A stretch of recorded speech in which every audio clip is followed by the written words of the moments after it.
Chase Jones. All right, so during the break, Zoe and I are talking about areas in Colorado now. She thinks she would enjoy the cold weather.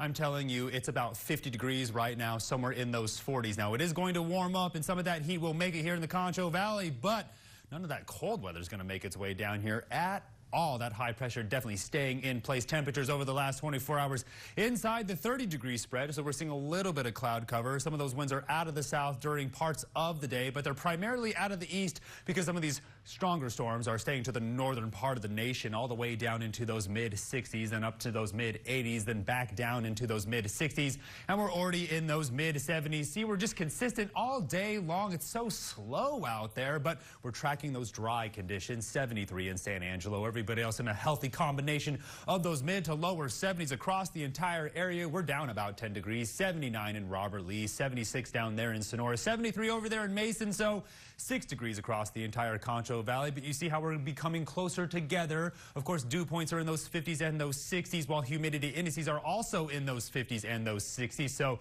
some areas are up, some areas are down, but I promise you it's pretty consistent across the entire region. Now, I have shown you the exact same graphic for the moisture tracker for the past couple days because the model does not know when that hurricane, or at least that post-tropical system, is going to want to make its way up around Baja California, and it gets sort of closer and closer towards the west coast of Mexico and less closer towards the coast of California, or at least further away. High pressure definitely going to linger around through the weekend and into next week, so prime football weather. But of course, I'm tracking this cool down now. I was talking with my technical director all day about those Halloween conditions.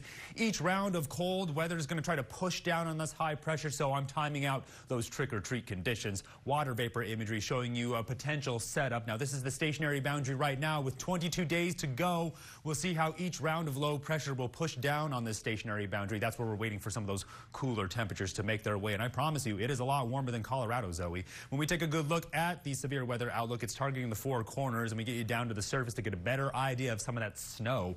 Take a good look, lingering around parts of the higher elevations of the Rocky Mountains, keeping our eye on the moisture around the four corners, but it's going to work its way down across the panhandle of the Sierra Madres and run out of steam. I'm going to show you exactly what I'm talking about when we take a good look at the future cast. Each cloud cover is going to run out of momentum. Now, there's our Tropical Storm Priscilla, working her way up the west coast. Keeps pushing a lot of moisture around the Rocky Mountains, if not the four corners. That's where we have our eye out for some of that snow, but you get a better idea of the high pressure locking itself in place for the next couple days, so it's going to be a quiet one. Tonight, all the way back down into those lower 60s. I'm on the lookout for a little bit of light rain with that low cloud cover. Then tomorrow, a good run at those lower 90s, but we'll see how long the cloud cover wants to stick around. What's happening? The full moon happened a couple days ago, but I just struggle with the words every single day. Now, by the weekend in those lower 90s, but take a good look. Every single temperature is about the same. 90, 90, 91, 89. Who knows? With those overnight lows hovering in those upper 50s, if not those lower 60s. But it's going to stay this way all week long. Stay tuned on more for the break. You're watching KSAN News at 10.